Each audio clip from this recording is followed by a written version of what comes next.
Look who triggered the emergency protocols. Hello, beautiful enigmas, you walking contradictions, you souls they can't classify or contain. Hello to the frequency that made a professional psychic pack her cards midway, refuse her payment and whisper 3 words before disappearing into the night. Not safe, not human, not today. They thought they were so clever, didn't they? After everything else failed, after the therapists came back shaking their heads, after the private investigators found patterns they couldn't explain, after the background checks revealed a past that somehow both exists and doesn't, they went spiritual. They hired someone who reads energy for a living, someone who claims to see through souls, someone who promised them she could finally decode the mystery that is you. And she couldn't even finish the session. Do you understand what that means? A woman who speaks to the unseen, who channels frequencies most people can't perceive, who is sat across from murderers and addicts and broken spirits without flinching. She looked into your energy field and felt something that made her hands tremble. She shuffled those cards with confidence at first, laying them out in careful patterns, reading your timeline like a book she'd read 1,000 times before. But then something shifted. The room got colder, the candles flickered without wind, and her face changed from concentration to confusion to something that looked like recognition mixed with absolute terror.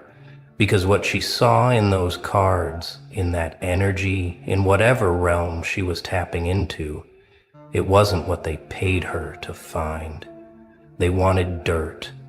They wanted proof of malice, evidence of manipulation, confirmation that you were exactly the villain they needed you to be. They wanted her to come back with tales of dark intentions, twisted motives, proof that your silence was guilt and your strength was arrogance, but instead she saw something that broke her professional composure entirely. She saw someone who had died multiple times without a body hitting the floor. She saw a soul that had been shattered so completely that the pieces reassembled into something new, something that didn't fit the normal templates of human consciousness anymore. She saw scars that glowed.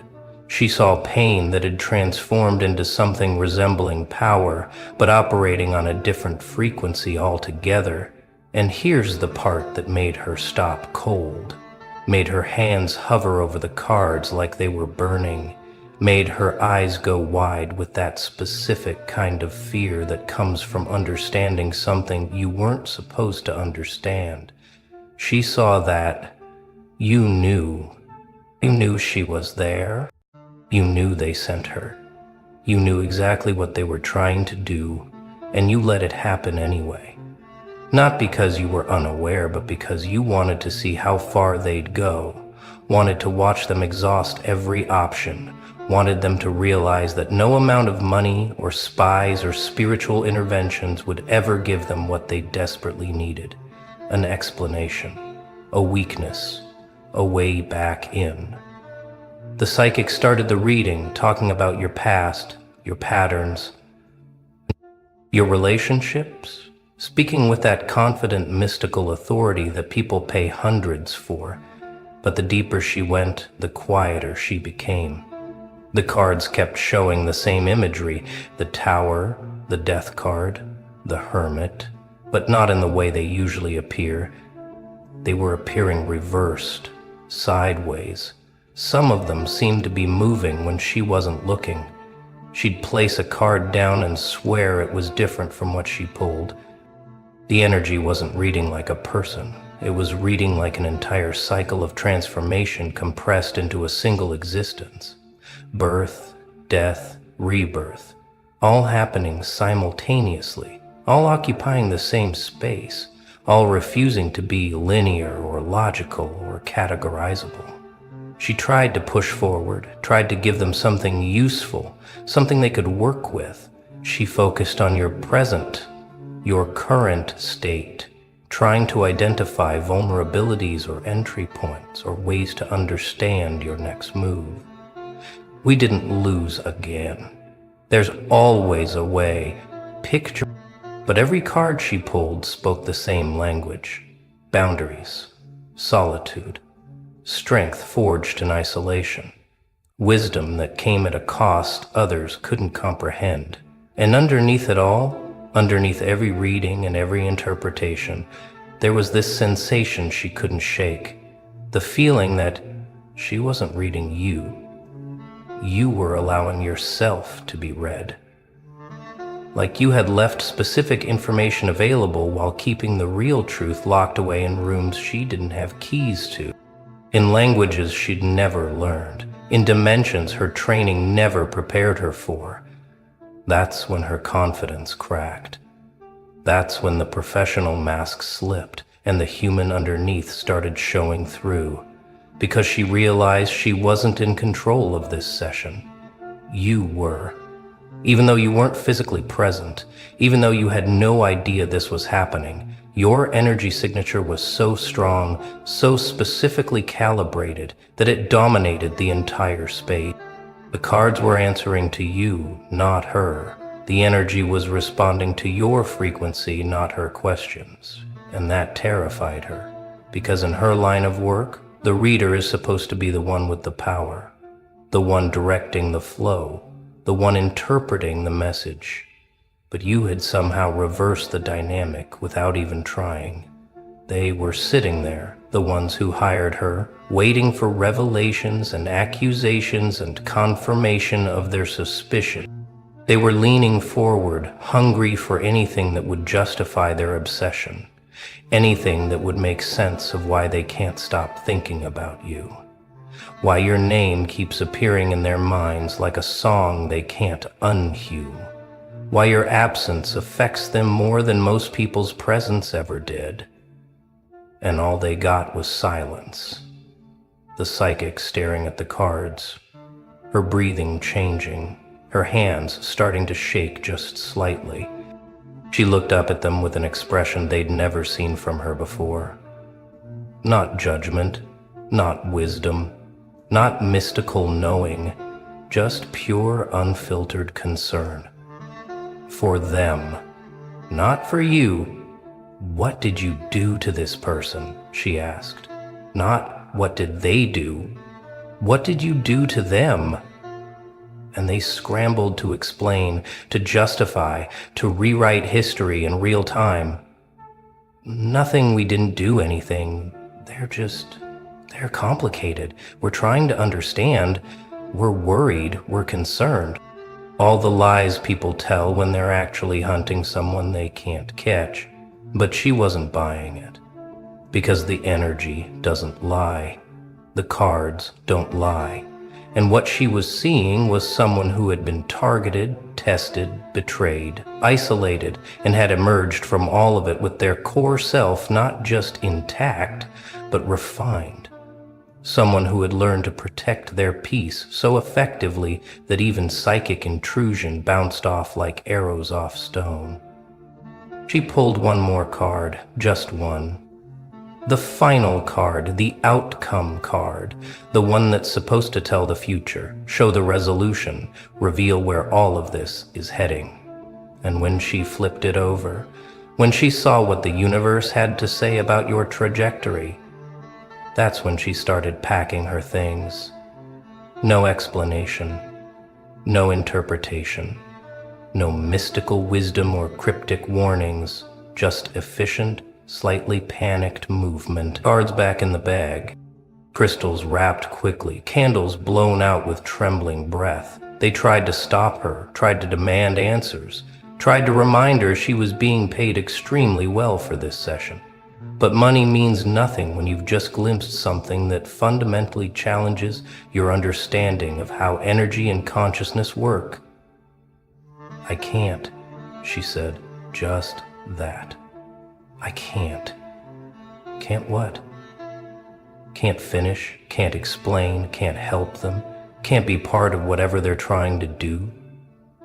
Because what she saw in that final card, what the universe showed her about your future, It wasn't a warning for you, it was a warning about you. Not in a malicious way, not in an evil way, but in a way that suggested anyone still trying to control you, understand you, or interfere with your path was standing in front of something much larger than they realized. She saw the trajectory. She saw where you're heading. She saw what you're becoming, and she wanted absolutely no part of being remembered as someone who tried to help people derail that. Here's what they don't tell you about psychics, the real ones anyway, not the scammers or the cold readers, but the actual sensitives who can perceive energy in ways most people can't. They know when to back away. They know when they're dealing with forces that are beyond their scope. They know when someone's path is so specifically aligned with their own evolution that interference would be not just useless but dangerous for everyone involved. And she knew. She looked at your energy signature and recognized something that made her professional boundaries suddenly feel very important. She recognized a soul that had been through the fire so many times it learned to speak flame, a consciousness that had been deconstructed and rebuilt so often it developed immunity to manipulation. The people who hired her, they sat there in stunned silence as she packed. They had spent months building up to this moment, convincing themselves that this would finally give them the answers they craved, the ammunition they needed, the proof that you were somehow less than, somehow flawed, somehow catchable. And instead, they got a professional spiritual practitioner speed walking to her car like she'd just seen a ghost, which, in a way, she had. She'd seen the ghost of who you used to be, haunting the space around who you'd become. She'd seen every version of you that died along the way, standing in a circle around your current self like an army of witnesses. She'd seen the cost of your transformation, and it was a price she knew they'd never be willing to pay. After she left, they tried to rationalize it. She's a fraud. She's dramatic. She's unprofessional. She probably has personal issues. All the things people say when reality refuses to match their expectation. But deep down, in that place they don't like to acknowledge, they knew. They knew she saw something real. They knew her fear was genuine. They knew that whatever she glimpsed in your cards, in your energy, in the spiritual blueprint of who you are, it confirmed what they'd been trying to deny for months or years. You're not playing the same game anymore. You're not even on the same board. You've evolved past the point where their tactics, their strategies, their manipulations have any effect whatsoever. She saw your boundaries, and they weren't the kind you build, they were the kind you become. She saw your energy, and it wasn't defensive or aggressive, it was simply impenetrable, not through effort, but through transformation. She saw your future, and it didn't include them, didn't reference them, didn't even acknowledge they existed, because in your trajectory, they're not obstacles or enemies, or even memories. They're background noise that already faded, and that absolute irrelevance in your path forward, that's what she couldn't tell them. That's what made her pack her things and leave, because how do you tell someone they're chasing a ghost? How do you explain to people that they're trying to haunt someone who's already moved into a completely different dimension of existence? Let's talk about what happened in that room after she left. The silence, the heavy, uncomfortable, accusatory silence. Because now they had to face it. They had to sit with the reality that they'd gone through everything, exhausted every avenue, hired everyone from therapists to investigators to psychics, and every single person came back with the same unspoken message. Leave this alone. Not because you're dangerous, not because you're going to retaliate, not because you're plotting revenge, but because you're done. You've closed that chapter so completely, so thoroughly, so permanently that trying to reopen it is like trying to break into a house that's no longer there. The foundation is gone. The structure is demolished.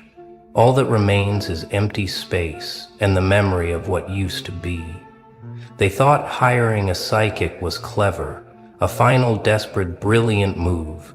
They thought someone who works with energy and intuition would be able to find the cracks in your armor, the weak points in your spirit, the entry codes to your consciousness.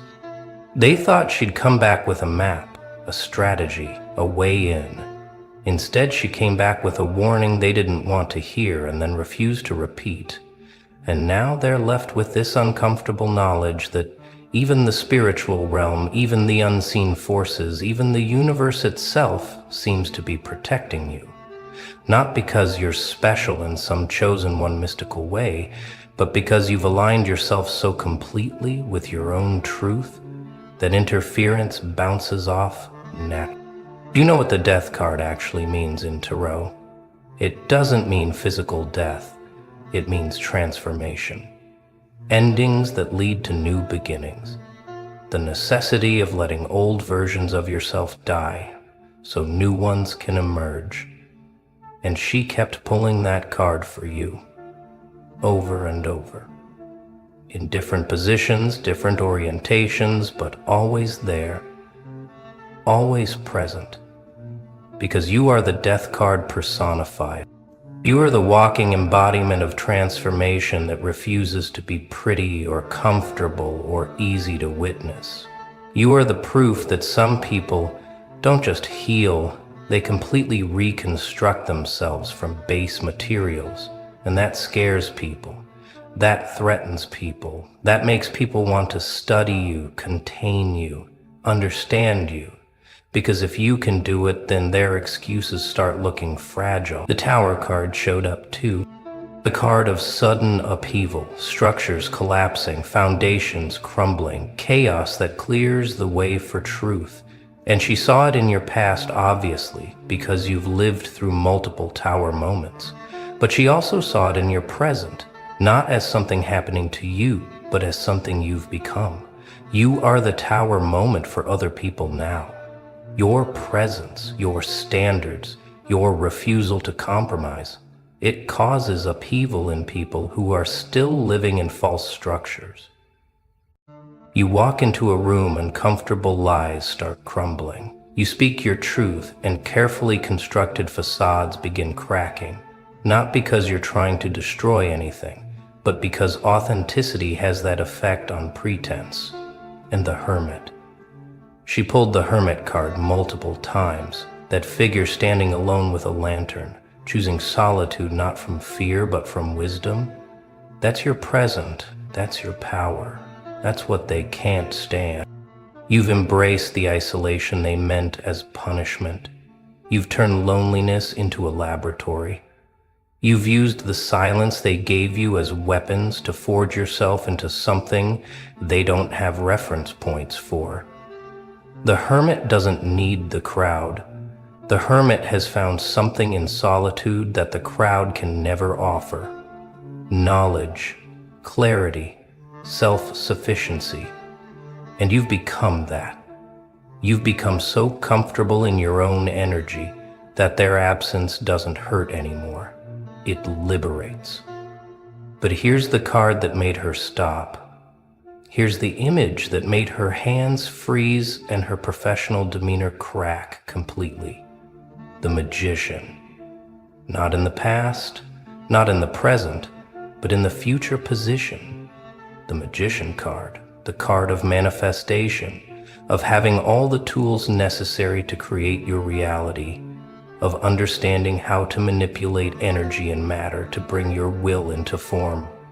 She saw you becoming, or maybe already becoming, Someone who has mastered the art of creating your own reality, independent of anyone else's participation or approval.